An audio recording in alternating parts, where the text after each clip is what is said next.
A'udzubillahi minasyaitonirrajim. Bismillahirrahmanirrahim. Assalamualaikum warahmatullahi wabarakatuh. Alhamdulillahirabbil alamin. Wassalatu wassalamu ala asrofil anbiya'i wal mursalin wa ala alihi wa sahbihi ajma'in. Amma ba'd. Allahumma shalli wa sallim wa barik ala sayyidina Muhammad wa ala ali sayyidina Muhammad kama shallaita ala sayyidina Ibrahim wa ala ali sayyidina Ibrahim wa barik ala sayyidina Muhammad wa sayyidina Muhammad kama barakta ala sayyidina Ibrahim wa ala ali sayyidina Ibrahim fil alaina innaka Hamidum Majid. Amma ba'd. Alhamdulillahirabbil alamin. Puji dan syukur mari kita panjatkan kehadirat Ilahi Rabbi, Zat yang Maha Ghafur, Allah Subhanahu wa taala yang mana atas berkat rahmat, rizki, ridho serta karunia-Nya kita bisa berada di dunia ini sampai saat ini dalam keadaan sehat walafiat insyaallah. Salawat dan salam juga mari kita curah limpahkan kepada baginda kita Nabi Bana wa Nabiyana Nabi Muhammad sallallahu alaihi wasallam. Semoga tercurah juga kepada keluarganya, sahabatnya, tabi-tabinya, dan semoga sampai kepada kita selaku umatnya sampai akhir zaman nanti. Amin. Ya, penonton, para jemaah yang ada di rumah, perkenalkan sebelumnya nama saya Budi Cahaya Pamungkas. Saya dari Universitas Pendidikan Indonesia, Prodi Ilmu Pendidikan Agama Islam, akan memberikan sebuah tausiah, ceramah atau penjelasan tentang hadis akidah ke-25 dan ke-26 mengenai tanda-tanda kecil kiamat dan tanda-tanda besar kiamat. Sebelumnya video ini dibuat untuk memenuhi tugas dari dosen pengampu yaitu Bapak Dr. Elang Sumarna dan Bapak Dr. Cucu Surahman. Ya, untuk yang pertama kita akan bahas mengenai hadis ke-25 yaitu tanda kecil kiamat. Mengenai tanda-tanda kiamat, Rasulullah SAW menyebutkan dalam sebuah hadis yang berbunyi, "Bu'itsu ana was-sa'atu kahataini wa yushiru bi isba'ihi fayamudduhuma." Ya, artinya jarak diutusnya hari kiamat itu seperti dua jari. Beliau memberikan isyarat, maksud dua jari tersebut adalah beliau memberikan isyarat seperti ini, antara jari telunjuk kemudian dengan jari tengahnya lalu merendahkannya. Ya, seperti orang yang peace dua seperti ini. Nah, ini hadis riwayat Bukhari juz ke-5 nomor 6138, kemudian hadis riwayat Muslim juz 2 nomor 861. Mengenai hadis ini Rasul menjelaskan bahwa kiamat itu sangat dekat dan akan terjadi. Nah, mengapa Rasul bersabda demikian? Adakah asbab buruknya? Ada. Jadi sebelumnya bagi orang-orang Yahudi dan Nasrani itu mereka meragukan hari kiamat. Kemudian orang Yahudi dan Nasrani tersebut mengatakan bahwa umur umat Muslim itu sangat pendek. Mengapa demikian? Jika dilihat dari zaman-zaman terdahulu, Nabi dan Rasul terdahulu, mereka memiliki umur yang sangat panjang. Bahkan manusia tertua yang pernah hidup di bumi itu adalah Nabi Nuh alaihissalam yang berumur 950 tahun. Sedangkan umatnya Rasulullah SAW itu rata-rata hanya berumur 60-70 tahun. Nah, akibat perkataan orang Yahudi dan Nasrani, maka Rasul menjawab bahwa kiamat itu dekat dan akan terjadi. Mereka orang-orang Yahudi dan Nasrani itu mengingkari hari kiamat kemudian mendustakannya, berkata bahwa kiamat itu tidak akan datang. Nah, dalam tanda kecil kiamat ini tidak dijelaskan secara pasti apa itu tanda kecil kiamatnya. Namun kita bisa mengetahui bahwa kiamat itu pasti akan terjadi dan akan terlaksana juga. Pada tanda hari kiamat ini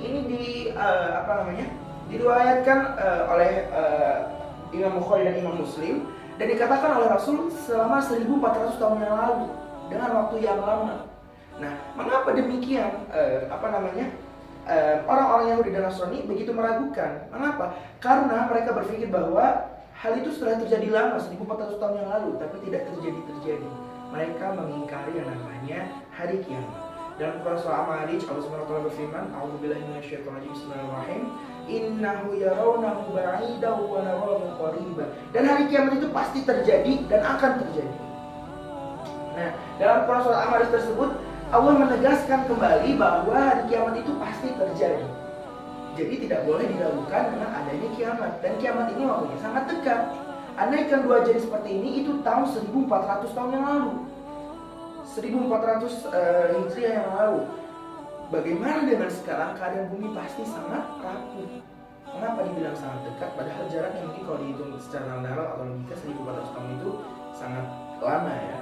Namun maksud dari sini adalah bahwa waktu kiamat itu bumi itu sudah sangat tua. Waktu tersebut adalah waktu yang singkat.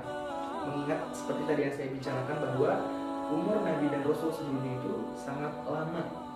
Bahkan Nabi tertua tadi, Nabi Muhammad SAW itu 950 tahun. 1400 tahun itu adalah waktu yang sangat singkat.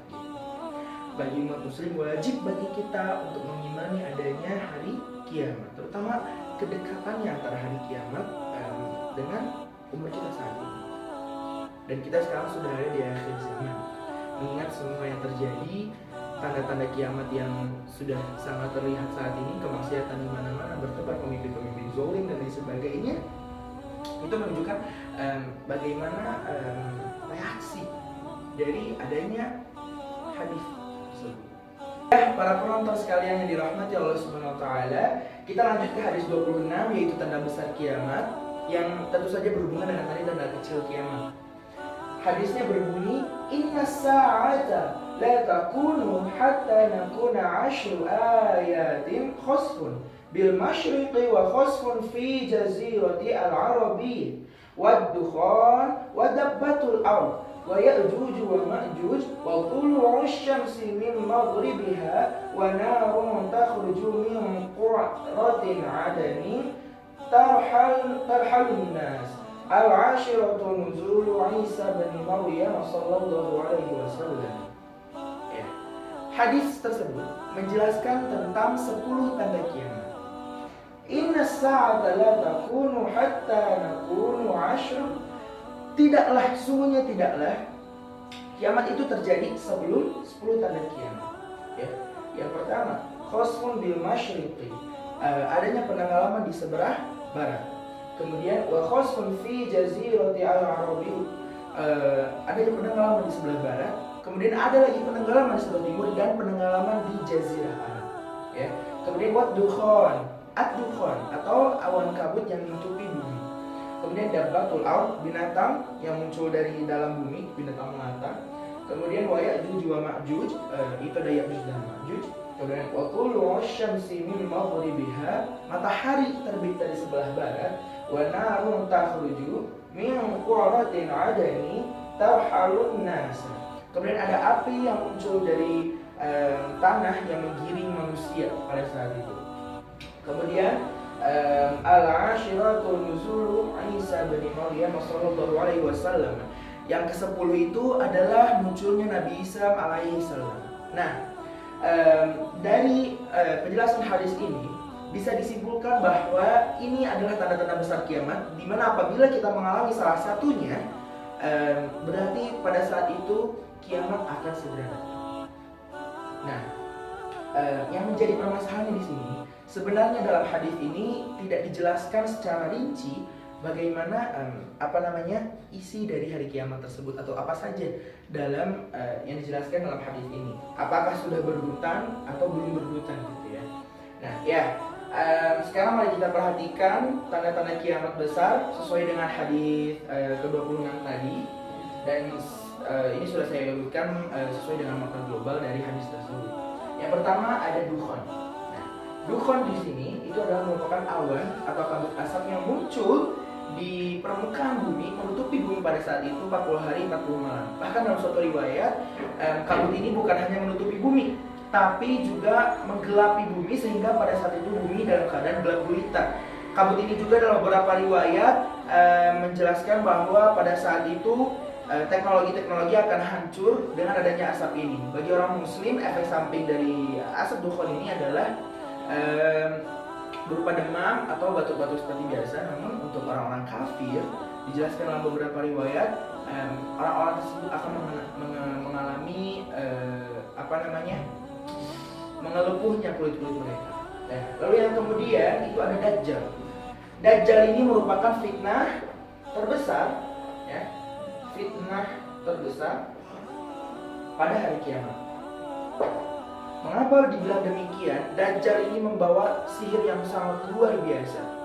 Nabi mengatakan bahwa apabila Dajjal muncul pada hari itu, ia datang ke kota-kota kamu, sihirnya langsung menyebar ke kota-kotamu dan menyebabkan kamu menjadi hilang iman atau bahkan kembali kafir. Nah, pada saat itu Nabi Muhammad SAW menyatakan bahwa ikatlah gitu ya. ikatlah orang tuamu, ibumu maksudnya ya, dan seluruh perempuan yang ada di sekitarmu. Ikat mereka di tiang-tiang rumahmu dengan ikatan yang kuat gitu. Karena pada saat itu wanita adalah penyembah Dajjal yang paling banyak. Nah, Dajjal ini membawa fitnah-fitnah, kemudian menjadikan orang-orang seperti kafir, memiliki kekuatan-kekuatan yang sangat hebat, seperti memunculkan hujan, kemudian bisa menghidupkan, mematikan orang. Tapi hal itu semua hanya berupa fitnah ya, hanya berupa fitnah. Kemudian Dajjal ini nanti datang dengan membawa api, air di tangan kanannya dan api di tangan kirinya. Koreksi saya kalau salah ya.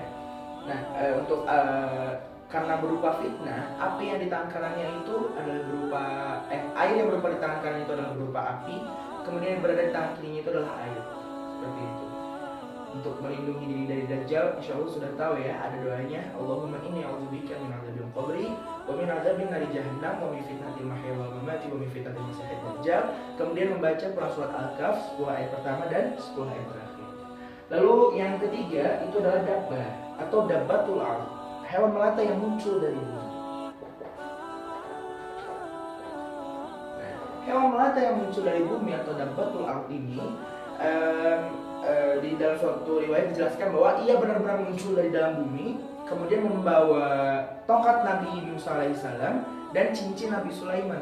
Dan dabbatul ard ini memiliki fungsi atau tugas untuk membedakan mana orang kafir dan mana orang muslim. Dan pada saat itu ketika ia bertemu dengan orang kafir, kalau nggak salah ya, dipukul kepalanya, kemudian nanti ada tulisan wajahnya menghitam gitu kalau nggak salah. Kalau misalnya ia bertemu dengan orang muslim, wajahnya cerah. Sehingga pada suatu riwayat dijelaskan bahwa ketika orang-orang berkumpul di dalam pasar, itu bisa dibedakan mana yang kafir, mana yang muslim. Lalu selanjutnya adanya terbitnya matahari dari barat. Terbitnya matahari dari barat ini terjadi kurang lebih 3 hari. Bukan maksudnya 3 hari hanya 3 hari terbitnya dari barat, bukan. Maksudnya proses terjadinya terbit matahari itu kurang lebih 3 hari. Pada saat itu orang-orang muslim atau pada saat itu waktu itu berjalan seperti 3 hari lamanya malam terus gitu. Jadi kan kalau kita normal itu kan dari timur kemudian ke barat kan terbitnya. Nah, sebelum terjadinya tanda-tanda ini akan terjadi malam selama 3 hari. Nah, itu yang menandakan di mana matahari itu mulai terbit dari barat. Nah, ketika saat itu orang-orang muslim mengira bahwa ini malam, aku akan tahajud lagi.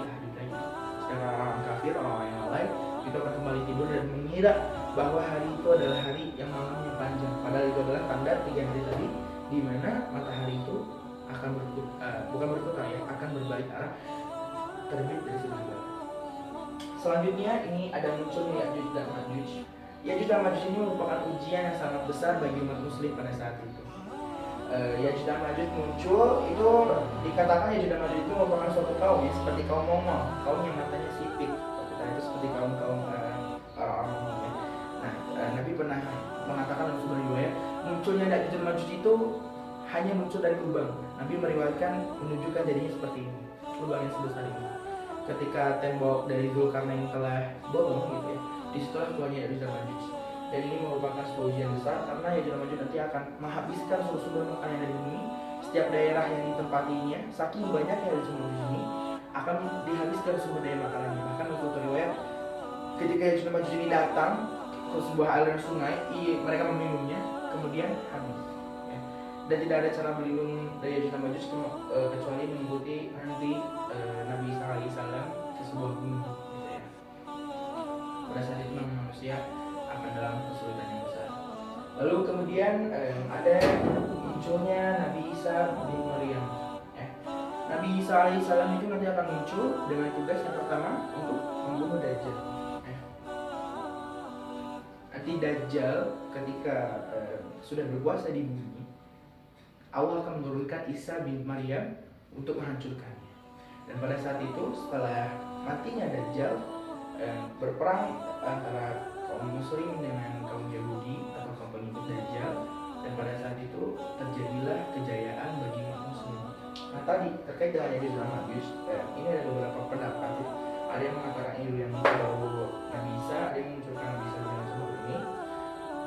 Namun dalam sebuah riwayat dijelaskan bahwa pada saat itu Nabi Isa pun tidak bisa mengalahkan Ya'juj dan Ma'juj. Nanti akan dikalahkan oleh Allah. Ya'juj dan Ma'juj itu berupa dengan wabah penyakit, yaitu munculnya ulat-ulat kecil, satu orang satu ulat, dan itu mematikan mereka. Dan pada saat itu saking banyaknya Ya'juj dan Ma'juj, bumi penuh semuanya, penuh dengan mayat mereka. Dan Nabi Isa berdoa agar mayat-mayat tersebut dibersihkan dari muka bumi. Akhirnya nanti mayat-mayatnya menghilang. Kita akan bahas detail ini mungkin di video selanjutnya ya. Insya Allah nanti akan saya jelaskan. Lalu setelah munculnya Isa bin Maryam, adanya 3 penenggelaman. 7 ini 3 penenggelaman itu termasuk 10 tanda kiamat tadi ya. Cuma saya singkat saja di sini. Yang pertama penenggelaman di berat ya, jadi ada gempa atau ada sebuah bencana besar di bumi bagian barat. Kemudian muncul lagi penenggelaman di bagian timur, lalu ada penenggelaman di Jazirah Arab. Jadi barat, timur dengan Jazirah Arab itu nanti akan ada gempa bumi besar atau ada bencana besar yang akan menenggelamkan daerahnya pada saat itu. Lalu yang terakhir adalah api yang muncul dari Yaman.